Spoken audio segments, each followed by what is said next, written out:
All right. Well, welcome, ABC members at large. Today we are going to chat about styled shoots and building shoots that convert. So I know we have a great member in Colleen Bauer who does a lot on style shoots. And if you've ever seen any of her style shoots, they're absolutely beautiful. And, from her style shoots, we know why she gets all that really great business. So I want to share just a little bit of some information, hopefully to push you forward, to make sure that you're just not wasting time with your style shoots. So there you go. Style shoots don't grow your business unless they're strategic. And strategic is twice and underlined. So you have to make sure that you're having a plan before you start asking anyone about them. So is there anyone here that has already done a style shoot, and did you get any business from it? If you did, go ahead, put it in the chat for me. Or if you didn't yet, let me know that too. And I will, kind of gear this presentation toward those of you that are attending. So some of the objectives, the steps to plan a style shoot strategically, how to build your vendor team, create a shoot that gets published because that's what you really want in order for your folks or the future clients to be able to reach out to you. And then we want to turn that content into actual bookings. So we want to make sure that everything has a plan. All right. Rochelle says she's in the stages of a style shoot, but hasn't done one yet. I'm glad you're watching this now. So hopefully you can plan ahead and make it definitely worth all of all the work that you're going to have to put into it and the money that you're going to have to spend. So style shoots build your portfolio. They are not just for pretty pictures. So usually when you build a style shoot, you build it around your ideal client. If you don't know who that is, or if you say it's everybody that's getting married, revisit your marketing plan first and figure out who your client is so you know what kind of style shoot to do. Position your brand. If you're looking for, maybe a certain color, wedding that you need to do, or, colors of, your business, what does your branding look like? Are you going to brand it that way so you could use them in, marketing pieces, things like that? Attract your ideal client again, getting you published. You want to definitely use it to create vendor relationships. Those are key, and vendor relationships is not just following someone on social media and thinking that you know how they work. Picture is a picture. You don't really know someone till you meet them, talk to them, work with them. And then, of course, to generate content for marketing purposes. The biggest style shoot mistake that you can make is doing a shoot with no strategy. So, maybe you see a venue and you say, oh, I could do something in there. It'd be beautiful. And I could use it for social media. If you don't have a strategy, how are you going to know how you're going to use those photos? And what pieces of the style shoot are you going to do? So most style shoots are not, a full 20 rooms, 20 centerpieces type of situation. It's maybe maybe four tables. Maybe it's one table and a cake table, or something like that. But if you don't have a strategy, you don't know what to do. So create the strategy first, and it's going to be different for each and every style shoot that you do to make it, beneficial for everyone involved. So before you get to planning, who is the shoot for? What kind of client do you want? What service are you promoting? And what do you want the shoot to do for you? So a lot of times, I know when I was starting out and planning, I wanted to do shoots in my brand color. So when I did like a postcard for a bridal show or something like, like that, or, just a brochure.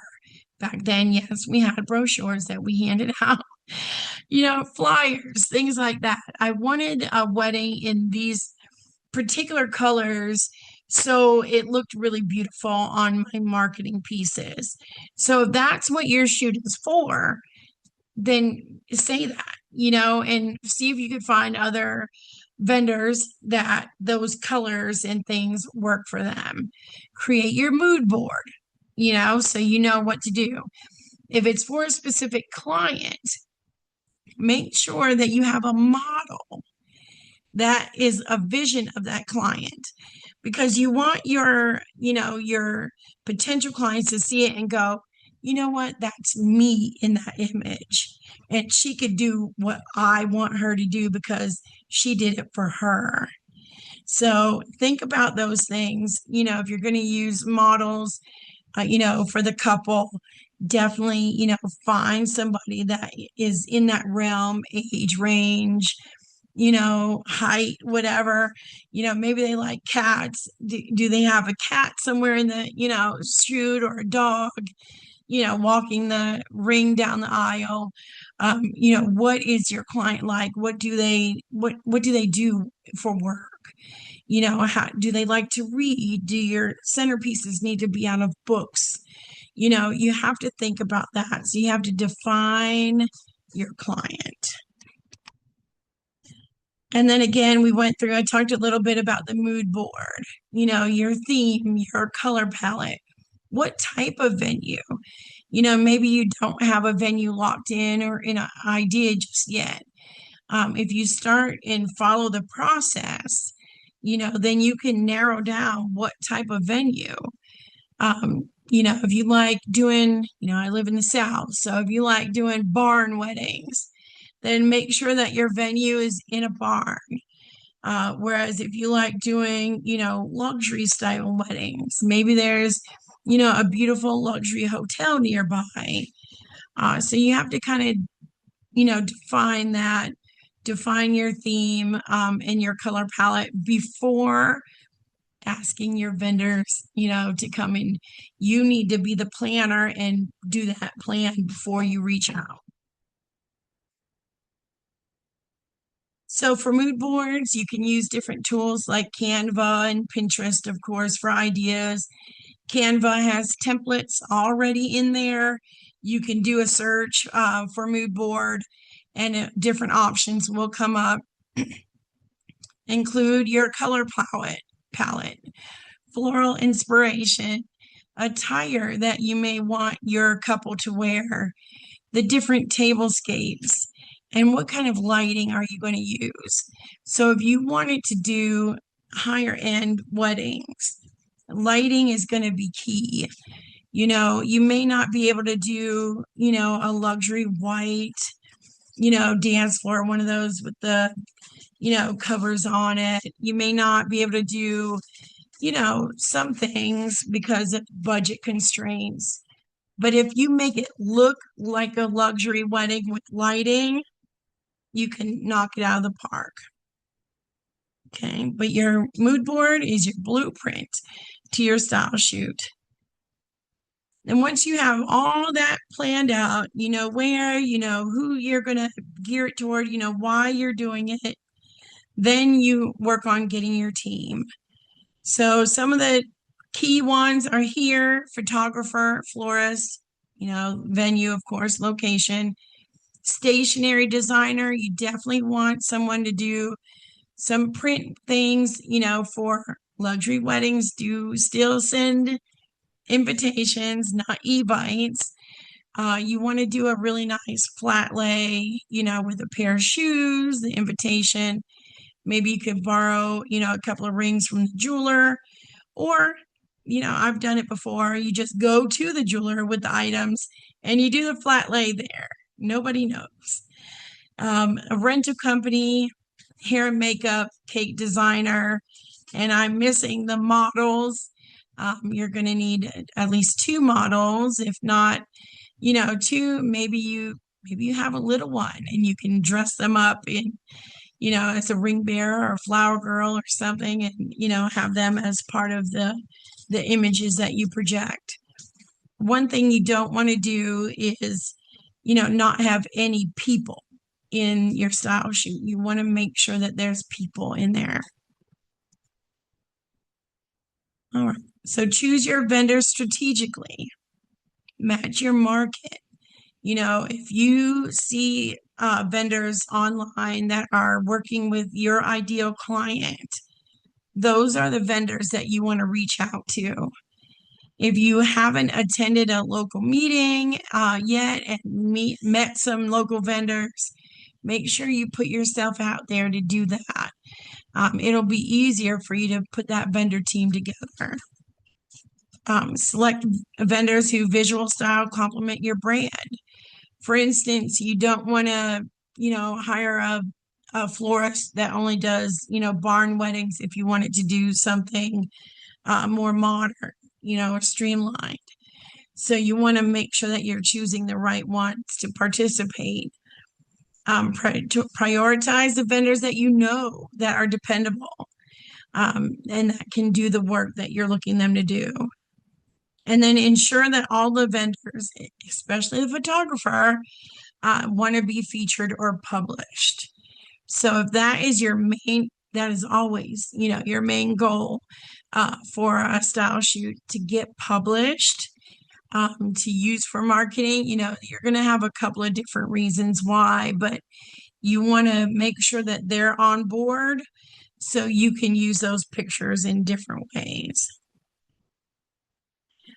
Do not, and I'm just going to say it, do not, post on Facebook or in a Facebook group looking for vendors for a style shoot.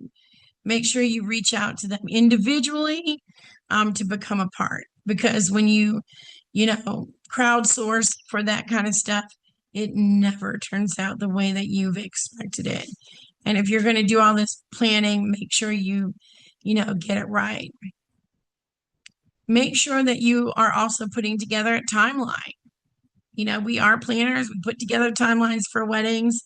Why would you not put one together for a style shoot? The style shoots do take a long time. It's very similar to setting up for, a client's wedding, except for the fact that you may not be doing a full room. It will still take the same amount of time because you're looking to get it perfect. Deliverables. Define, what the florist is going to produce. Define what pictures you need the photographer to take.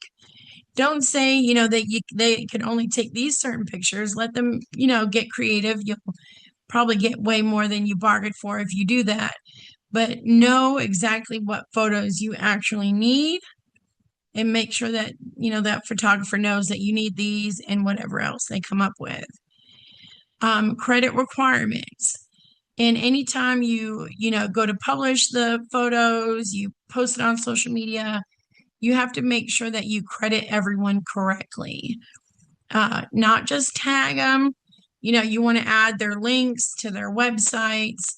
In there, you want to add the link to their websites in your on your website when you post this style shoot on your blog.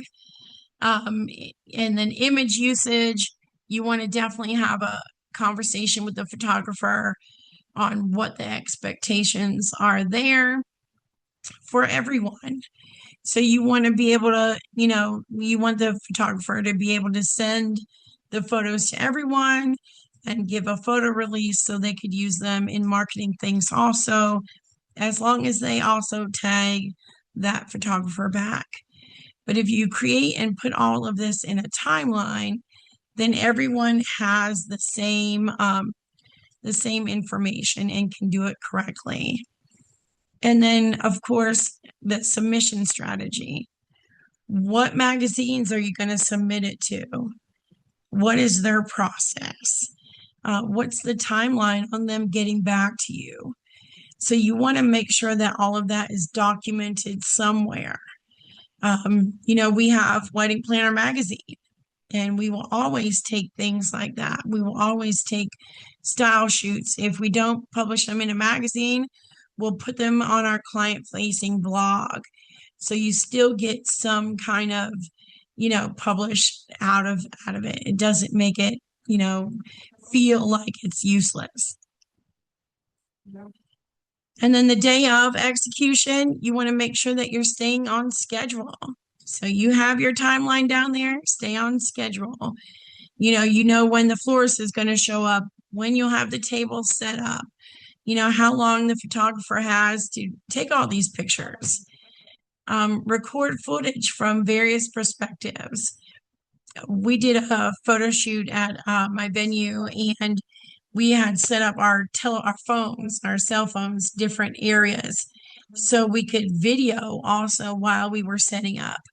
And then we ran it like real fast for a reel and things like that. So you want to take all those things into consideration, and then make sure that you're sharing everything.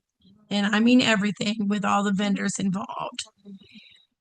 Get all the details, get wide shots. You can always, well, especially photographers can always go back and edit and make it look like maybe you did 15 tables, and even though you only did 5. So you want to make sure that the photographer knows to do that too, and what you're looking for in maybe a couple of edits. Yeah. Direct styling intentionally. So if you want things like, chairs straight or chargers placed on your tables, make sure that as you're setting up, you're going through and you're making sure that everything is perfect. All right. And grab some magazines. Grab some magazines off the shelf and make sure that, you go through their real weddings and that you're doing something similar. That you're making sure you're getting the specific words, specific shots, that they need for your style shoot to get approved. So definitely go through some of those. You don't have to buy them. Stand at Barnes and Noble, flip through that magazine, make notes, on what kind of pictures they publish on a regular, and make sure that you have those shots. Awesome. Now we'll talk about a little bit about what is publishable. So a story. So a story from ceremony to reception to the end is always wonderful. We know it's a style shoot. They put it in the magazine that it's a style shoot. You don't have to make up a couple story or anything like that. The story is the continuance of start to finish. A unique concept. We had a member do a wedding. It was like it was style shoot. I mean, it was like smoky in there. It was like looked like a bar or something, but it was smoky and it was very unique. The way that the photos and the lighting were in the pictures. And it was a great concept, for a style shoot. And I know I saw them use them on all their marketing materials and throughout their social media for quite some time. High quality photography. I know it's easy to use, someone who's just getting started, but make sure that the photos are going to be good, that they're not just using their cell phone, things like that. Make sure it's a photographer that knows what they're doing. Styling. So it's all in the details, wardrobe, props, time of day, the time of day that you do. If you want to get, something toward the evening, maybe sunset, just make sure that, you're paying attention to all of that. And most importantly, consistency, making sure everything, from the cake to the table settings, to maybe the bar decor or the sweetheart table is all very consistent, not just in color, but, floral type and things like that, just as it would be in a wedding. You want to make sure everything's consistent. So you don't want, the florist to only do like, sweetheart table florals and then you have candles on the reception tables. So you want to make sure it's a good flow. Awesome. So some different places that you can get published wedding blogs. And I know a lot of magazines have gone digital now. So there's online, there's still some print magazines.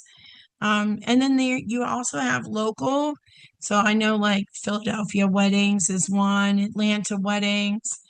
We have in the Triad here, Get Married. I think it's called Get Married. And then of course there's, like the Modern Luxury Wedding Brides magazine. And oh yeah, Wedding Planner magazine. So you have that one too. All right. So some tips, follow the guidelines exactly. If you do not have, if they require a certain photo and you don't have it, doesn't mean don't submit it anyway, but it does mean, make sure that you're submitting at a certain time. Maybe they're looking for spring weddings in the fall because they're getting ready for future issues. So pay attention to that. Submit to one publication at a time. So a lot of companies require that they're the only ones that print that specific style shoot. So you have to wait till you hear yes or no from one, submission, one magazine in order to submit to the next one. So pay attention to that. Because if you have to tell somebody, no, I can't let you do this because we're already going to publish in a different magazine, they may never take anything from you again. Make sure you include vendor credits on everything. If you borrowed a bracelet from a jeweler or something like that, make sure that that credit is in there. Write a compelling description. So you want to describe really who your client is and why that particular style shoot was made. You build that whole story about it, around it. Build it about the vendors, how they work together, how fun it was, any history maybe on the venue and things like that. Again, high resolution images. So you definitely want to, get those from the photographer. A lot of times they should already be edited also. And then after you get published, the work has not stopped. You have to keep going. Create that particular style shoot on your website, put it in your galleries, post it on social media. It is great, I think, when some people do like a bunch of different photos, but also like if it was in a print magazine or a digital magazine, put the pages of the magazine along with the cover on there. Don't just like upload a bunch of photos and that, let that be it. Email marketing. You want to email your leads list that you've been published in the magazine. Give them the link to it. Put some of the images in there. Client consultations. Make sure you have that magazine there and put a little, bookmarker in it. Say, hey, did you see us, in this magazine? I'm so excited about it. Your media kit. You should already have a media kit, who you are, what you do, why you do it. And then put that press in there along with on your website. You should have a press tag on there to showcase, all of your accomplishments. Even things like, increasing your designation, to certified wedding planner, to master wedding planner. All of those are great press. All right. And then turning shoots into booking. Is your client seeing themselves in that shoot? So if you built that style shoot around your potential client and you have it on social media in your marketing, you're tooting your horn in the press, they're going to see it and they're going to come back and they're going to book you. All right. I think we already went Oh, conversion. You know what? Pricing. I did put in there, justify your pricing. So as you do these things and you get published, it shows that you're more experienced, more organized, more focused. So you definitely want to, make sure that it shows in your pricing. No more $500 days. That's too much. Um, and then content repurposing. So you have all these great pictures. Um, maybe you have gotten it, put in a magazine. Maybe you haven't just yet. But there's all these different things that you can do with it. Instagram posts, reels, blog posts, Pinterest pins. Don't sleep on Pinterest. I know ABC alone gets over 8,000 visits to our Pinterest. So I'm sure you guys could probably get quite a bit more. Website updates, if you have to change images around, and then any kind of sales presentations, pitches, galleries, photo album books, things like that. Make sure you're using that content every single month until your next house shoot, really, or next real wedding that you want to, push out there. And then some things to not do. Do not shoot without a goal. Don't choose random vendors. And I'll tell you, if I see you out there crowdsourcing, I'm gonna comment on your Facebook post. Don't skip the submission process. No matter what you think of the pictures, talk to someone, talk to another ABC member, call me. It doesn't matter. We'll figure it out for you. Don't not use the content afterward. If you took all this time and money to do a style shoot, don't just push it out there once and, set it and forget it. You want to keep using it. And then don't just create content for likes instead of clients. Client focused. Okay. Awesome. Awesome. All right. I know that was a lot of talking for me. So, can any of you tell me what your dream client is, who that person is in one sentence? I'm gonna stop sharing here for a second.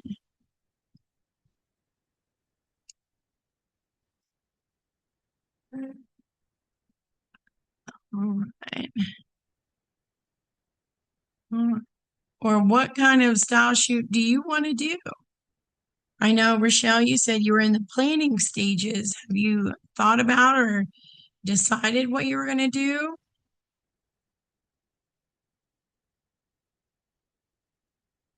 Can't see. Should I unmute or chat? Oh, I couldn't hear you. Sorry, should I unmute or type in the chat? Oh, you can unmute. That's perfectly fine. Okay. So I'm in the Charleston, South Carolina area, so not too far a neighbor.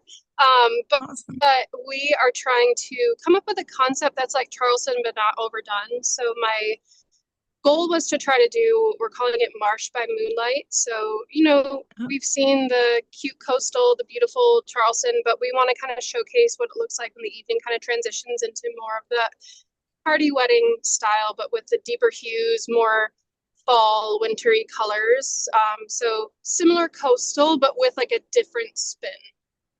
So we've been sourcing vendors, working with linens, working with a company who has an unreleased linen collection that they're wanting to use in their catalogs as well from the photo. So trying to figure out ways that it benefits all vendors as well.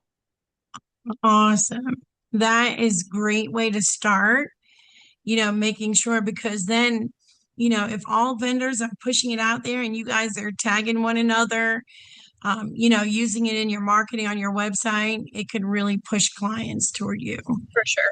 Yeah, that's definitely. Perfect. That is perfect. Awesome. Well, one of the things I want to make sure that you guys action steps for after this is make sure that you try, and I know one of you are already in that process, but start planning that style shoot. Create that mood board. Think of, who you're going to ask for your vendor team. Choose a couple of, publications maybe that you feel like that particular style shoot would be great for, and map out your content usage. Plan ahead. So once you get those pictures and things, you're off and running. Awesome. But style shoots, just know, are not, just to fill up time. They do elevate your brand. They can bring you better clients and they can increase your pricing power. And that's, ultimately part of the goal too. Make sure, all these bills that come are paid on time, and that you don't have to worry about anything. Awesome. Awesome. Did you guys have any questions or anything? No? All right. Then I won't keep you. I do believe we have our next members at large meeting already set for next month. It is going to be the pricing power session. So that's on July 21st. So make sure you go to the ABC website, sign up.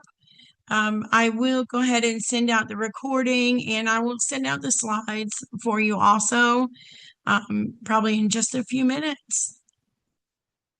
Awesome. Well, thank you for spending time and you guys have a great rest of your day. You're welcome.